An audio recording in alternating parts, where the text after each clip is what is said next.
Assalamualaikum warahmatullahi wabarakatuh. Alhamdulillahirrahmanirrahim. Wassalatu wassalamu ala asrafil anbiya wal mursalin wa ala alihi wa sahbihi ajmain. Amma ba'du.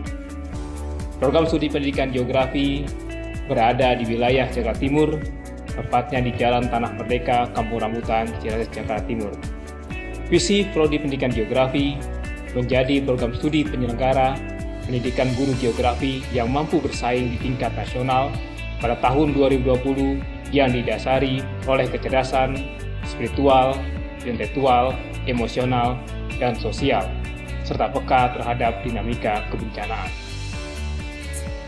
Adapun misi pendidikan geografi menyelenggarakan pendidikan dan pengajaran untuk menyiapkan guru geografi yang memiliki kepekaan terhadap kebencanaan, kemudian menyelenggarakan penelitian pada bidang pendidikan geografi dan ilmu geografi, menyelenggarakan pengabdian pada masyarakat dalam bidang pendidikan geografi dan ilmu geografi yang berlandaskan nilai-nilai Islam, mengembangkan pembelajaran geografi dengan menyerap inovasi yang berkembang dalam pendidikan geografi, menumbuh kembangkan jiwa keikhlasan dalam berbakti di pendidikan geografi sebagai wujud pengabdian kepada Allah Subhanahu wa Ta'ala, menumbuh kembangkan semangat dakwah yang berdasarkan nilai-nilai Islam dan Muhammadiyahan dalam pembelajaran geografi.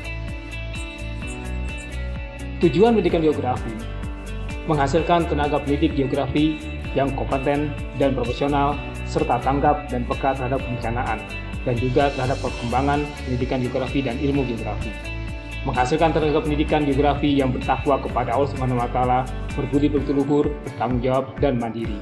Menyiapkan akademisi dan praktisi pendidikan geografi yang mampu mengkaji dan menginterpretasi fakta geografi, menghasilkan karya ilmiah dan penelitian dalam bidang pendidikan geografi dan ilmu geografi guna menjawab permasalahan di masyarakat, menghasilkan karya pengabdian yang terkait dengan pembelajaran geografi dan ilmu geografi, menjadikan program studi pendidikan geografi FUAMKA sebagai pusat pengembangan pembelajaran geografi.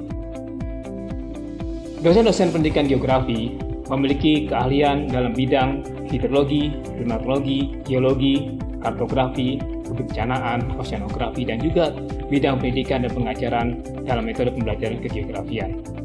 Adapun sarana penunjang dalam pendidikan geografi ada aula, perpustakaan, laboratorium komputer, laboratorium bahasa, laboratorium pendidikan konseling, laboratorium micro-teaching, ruang sekretariat, ruang ketua program studi, ruang pimpinan, ruang kelas, ruang sidang, ruang LPPM, ruang Landlitbang, dan ruang lab geografi sebagai penunjang pelajaran geografi itu sendiri.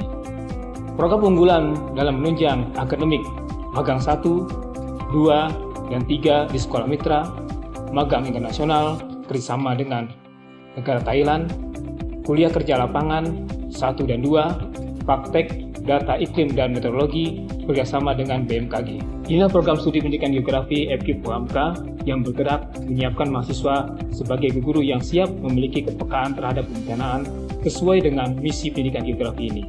Akhir kalam, wabillahi taufiq wal hidayah, fastabiqul khairat, wassalamualaikum warahmatullahi wabarakatuh. Salam geografi, lestari bumiku. Salam geografi, lestari bumiku. Salam geografi, lestari bumiku.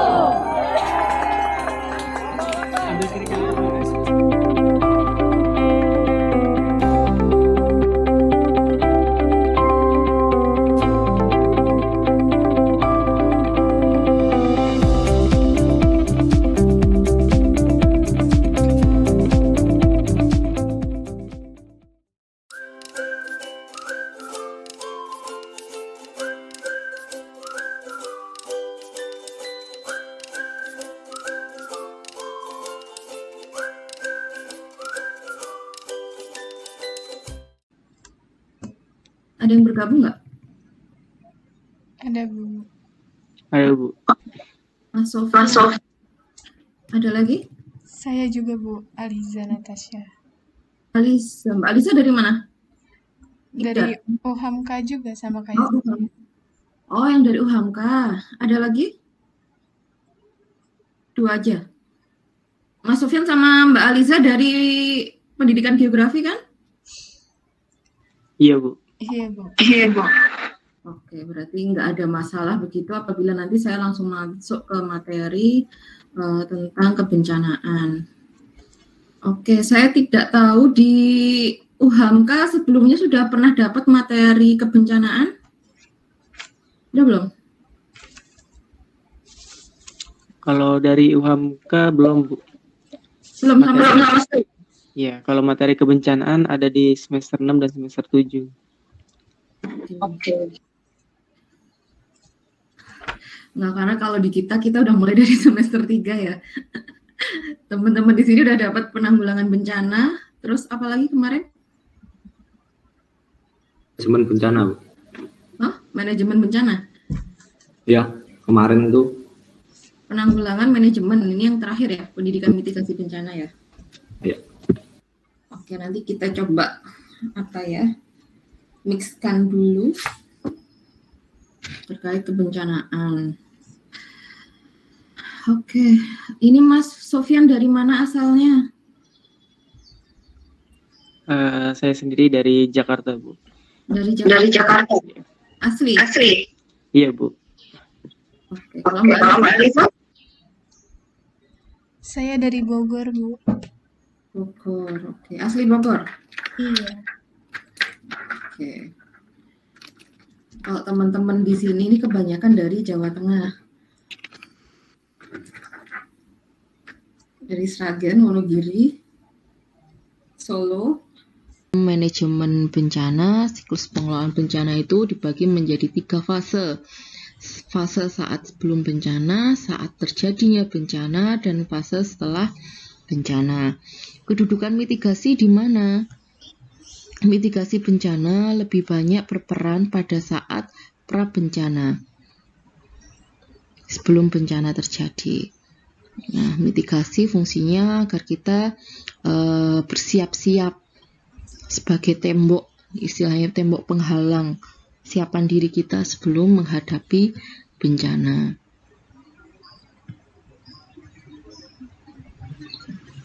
Oke. Ini pra-bencana, ada kesiapsiagaan, mitigasi, manajemen risiko bencana, di saat bencana manajemen kedaruratan, dan di pasca bencana manajemen pemulihan. Dari gambarannya seperti ini, prevention. Jadi kalau prevention sebisa mungkin yang dibendung itu adalah bahayanya, ancaman bahayanya.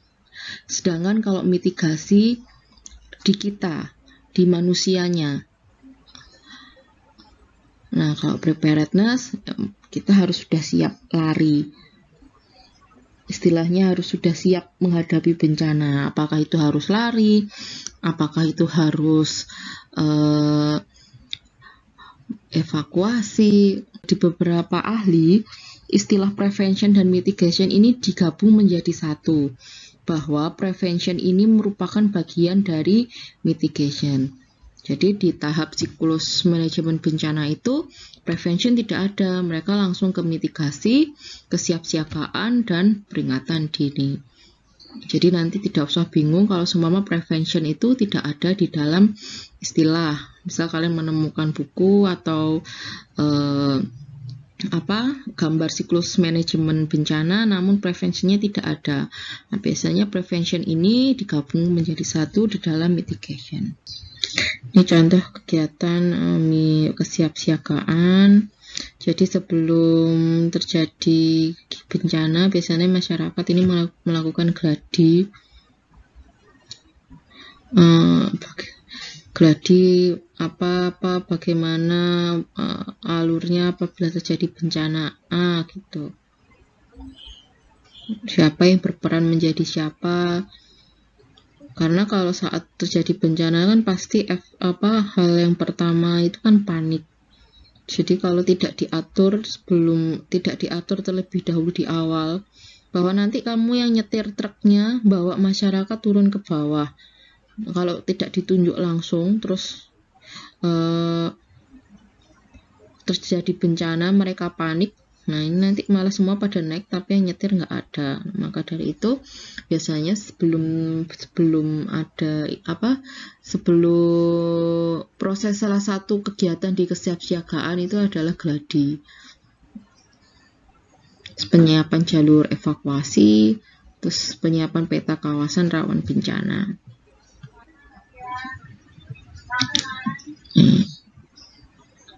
Kesiapsiagaan. Ini saya mengalami sendiri, waktu itu adalah erupsi Gunung Api Kelut tahun 2014. Ini 1 minggu sebelum erupsi ini pemerintah daerah bersama jajarannya keliling ke semua wilayah, ke kampung-kampung yang ada di lereng Kelut untuk melihat kesiapan mereka apabila Gunung Kelut itu erupsi. Jadi mereka menyiapkan di mana titik evakuasi, di mana tempat kumpul, di mana masyarakat nanti akan tinggal selama Gunung Kelut itu erupsi. Nah, ini sudah mereka lagi didiskusikan bersama apakah wilayah tempat ini layak, seperti itu.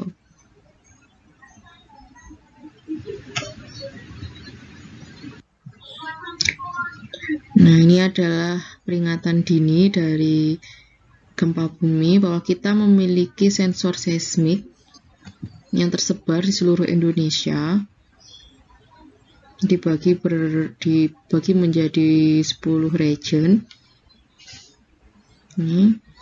Sensor seismik ini tidak hanya di laut ya, tapi di darat juga kita memiliki, karena memang Pulau Jawa, Sumatera, Sulawesi ini banyak sekali patahan kecil-kecilnya, ada sesar-sesar aktif, yang dimana di situ juga berpotensi menimbulkan gempa yang dapat merusak. Nih, jadi stasiunnya, terus ini energinya ngambil dari solar cell, ini pemancarnya untuk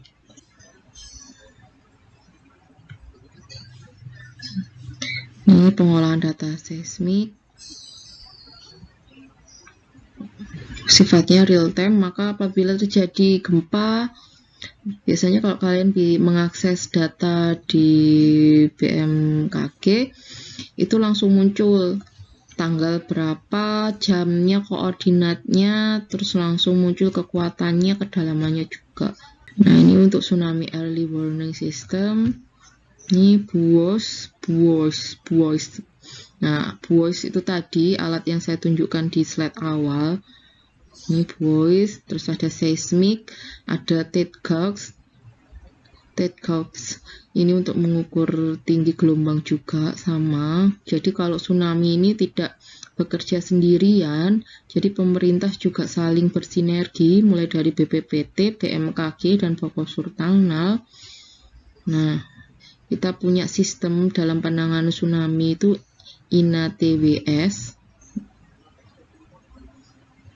Indonesia Tsunami Early Warning System, disingkat dengan INATWS, di mana semua data nanti masuk ke satu sistem. Di sini ada big data yang mengolah data sebelum untuk mengolah data sebelum disalurkan ke masyarakat, ke institusi, ke media, pemerintah daerah.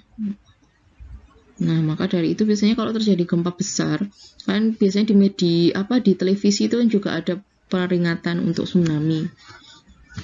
Peringatan tsunami. Terus nanti apabila tidak terjadi, apabila pengolahan datanya selesai, oh ini tidak berpotensi tsunami, maka juga ada peringatan lagi bahwa peringatan dini tsunami-nya dicabut. Gitu. Ini memerlukan sumber daya yang besar baik di teknologi maupun manusianya.